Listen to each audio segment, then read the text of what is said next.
அனைவருக்கும் வணக்கம். நம்மளோட லைஃப்பில் ஒவ்வொரு காலகட்டத்தில் நம்ம ஒவ்வொருத்தராலும் இன்ஸ்பயர் ஆகிருப்போம். என்ன இன்ஸ்பயர் பண்ணவாளை பற்றி நம்ம பார்க்கலாமா? ஃபஸ்ட்டு என் பாட்டிக்கிட்டேருந்து நான் பொறுமையை கற்றுண்டேன்.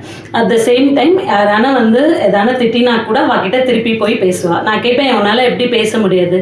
அது அவா சுபாவம், நம்ம இயல்புலேருந்து மாறக்கூடாதுன்னு சொல்லியிருக்கா. ஸோ அதில் அவளை பார்த்து நான் இன்ஸ்பயர் ஆகிருக்கேன். அதே மாதிரி எங்கள் சின்ன பாட்டி, அவளுக்கு எது கரெக்டுன்னு தோன்றதோ அதுக்காக she will stand. அப்புறம் ஒரு சிரிச்ச முகம், அவள் அந்த இடத்துல இருந்தாலே ரொம்ப சந்தோஷமா இருக்கும். நம்மளுக்கு ஒரு பாசிட்டிவ் எனர்ஜி அவள் கொடுப்பாள். அடுத்தது எங்கள் அம்மாவோட ஹார்ட் ஒர்க்கை நான் அட்மையர் பண்ணியிருக்கேன். அவளோட கோல் நாங்கள் 3 பேரும் முன்னுக்கு வரணும், அது ஒண்டி தான் இருந்தது.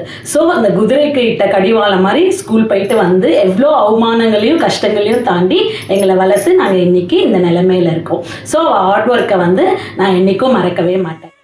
அடுத்தது என்னோட சாந்தி அத்தை. அவகிட்ட ஒரு கண்டிப்பு கலந்த அன்பு இருக்கும். அது அதை பார்க்கச்சே ரொம்ப சந்தோஷமாக இருக்கும். ஒரு திட்டினா கூட அடுத்த நிமிஷம் ஒரு ஆசையாக பேசி நம்மளை என்கரேஜ் பண்ணுவா. அதை அவகிட்டேருந்து கற்றுனேன். அப்புறம் எனக்கு ரொம்ப பிடிச்ச எங்கள் ராதா சித்தி. அவள் எவ்வளோ கஷ்டம் வந்தாலும் ஒரு ஃபீனிக்ஸ் பறவை மாதிரி எழுந்து திருப்பி ஓடுவா. இன்றைக்கும் 70 years இன்றைக்கும் அவள் வேலை பண்ணிட்டு இருக்கா.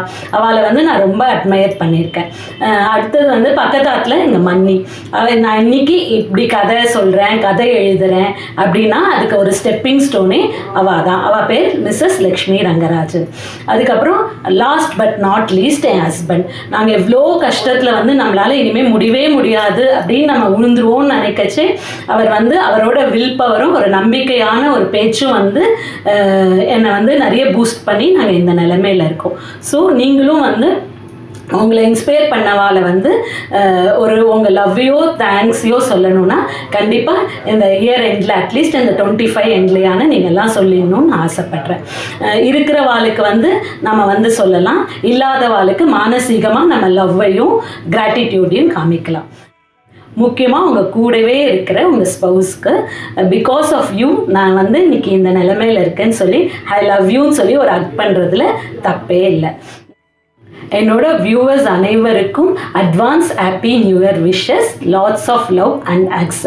மீண்டும் நியூ இயரில் உங்களை புதிய பொலிவுடன் உங்களை நான் சந்திக்கிறேன். என்றும் பிரியமுடன் உங்களில் ஒருத்தியான உங்கள் பிரியா ராம்பிரசாத். தேங்க்யூ.